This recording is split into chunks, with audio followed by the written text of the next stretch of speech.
Yeah. Paano nag-end? Ano yung ibig niyang sabihin na sumali siya dito para samahan ka, para Makabawi daw siya. Kasi po, first few months namin, okay kami since online class lang siya. Tapos yung bahay niya, 10-minute drive lang sa amin. So, lagi ko siya napupuntahan, ganyan. Pero nung parang may time na bumalik na siya sa school na, doon na mismo nagla-lessons, ganyan. Na-lesson yung time namin. Tapos parang doon nag-start yung frustration. Nino? Ako. Kasi wala na, parang hindi ko na siya nararamdaman. Kasi parang nasanay ako na lagi siyang nandyan. Tapos yung time na yon na parang bihira ko na lang siya makita. Minsan kasi pag busy siya, parang busy talaga. Feeling ko wala ako eh.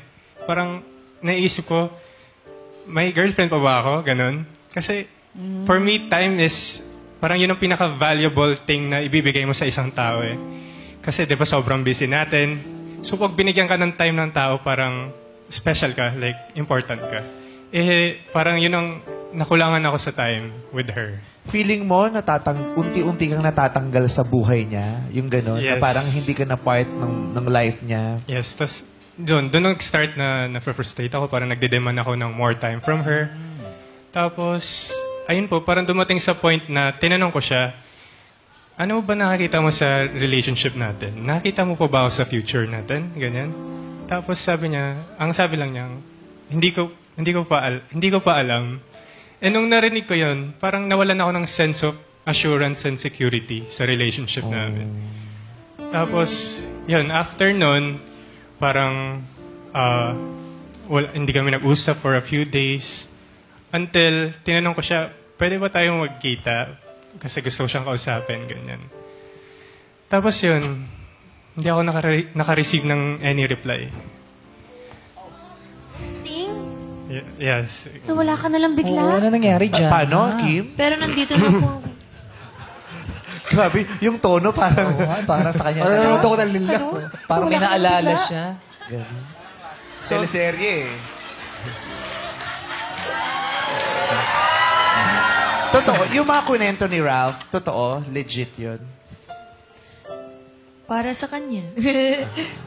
Ano naman yung ano mo? Yung side mo.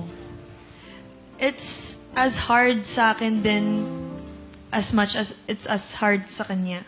Kasi po, nung time po na yon na napufrustrate siya sa akin, nakukulangan na siya ng time. For me, parang feeling ko kasi na-busy nga po ako sa school, tas may friends, syempre, nasa Manila ako nagdo-dorm. So, dating nasa Cavite lang kami, kasi online class ngayon, lagi na siya ako nasa Manila. Cavite siya noon. Opo, Ikaw nasa Manila. Kasi taga Cavite po talaga kami. So, malapit lang bahay namin. Pero nung nag-college na ako, third year, nawala na yung online class. Puro face-to-face na. So, nasa dorm na ako lagi. I'm always with friends, classmates, ganyan. Kapag after mo mag-klase ng 10 a.m. to 7 p.m., gusto mo pa ba makipag-date? Ayoko na. Gusto ko na matulog. Tapos gagawin ko na lang. May message ko siya or konting Feeling ko na that time, I did my best. Na parang, okay na to. Pero yun pala, like, kulang na siya. The whole time sa school, wala akong update, ganyan. Tapos, it was going okay nga nung before the school thing and my social life thing. Pero dumating sa point na nagde-demand na siya. Tapos parang, medyo na-annoy na ako in a way. Kasi lahat na napapansin niya, like even, minsan may mga araw na magme-message siya na, bakit di mo biniview yung story ko? Simula kahapon. Bakit di mo biniview yung story ko? Simula kahapon. Di mo na ba ako gusto? Di mo na ba ako loving?